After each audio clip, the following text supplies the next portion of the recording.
எடுத்துட்டு கீழே இருந்து மேலே ஒரு குட்டி ஜர்தூசி பீஸு கிராஸில் கொடுக்குறேன் இந்த பாயிண்ட்டுக்கு. ஓகேங்களா?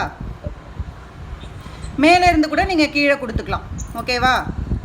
அடுத்து என்ன பண்ண போகிறேன், மேலே இருந்து இங்கே பாருங்கள், இந்த இடத்துலேருந்து எங்கே நம்ம முடிச்சிருக்கோமோ அங்கேருந்து நீடியில் எடுக்கிறேன். எடுத்துட்டு மேலே இருந்து கீழே ஒரு ஜர்தூசி பீஸ் கொடுக்க போகிறேன். ஸ்லாண்டிங்கில் தான் வரணும், ஸ்ட்ரெயிட்டாக வரக்கூடாது. அதை நல்லா பார்த்துக்கோங்க. ஓகேவா?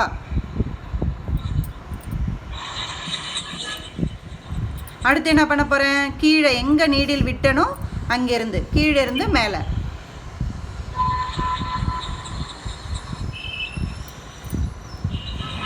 மேலிருந்தும் ஸ்டார்ட் பண்ணலாம், கீழே இருந்தும் ஸ்டார்ட் பண்ணலாம். அதே மாதிரி இது வந்து ரொம்ப பர்ஃபெக்டாக நம்ம ஜர்தூசி கட் பண்ண முடியும்னு சொல்ல முடியாது. அந்த மைன்யூட் டிஃப்ரென்ஸு, ஒரு சின்ன நெயில் அளவு டிஃப்ரென்ஸு கண்டிப்பாக வரதான் செய்யும். ஓகேங்களா? இப்போ இது மூணும் பாருங்கள் ஓரளவுக்கு பர்ஃபெக்டாக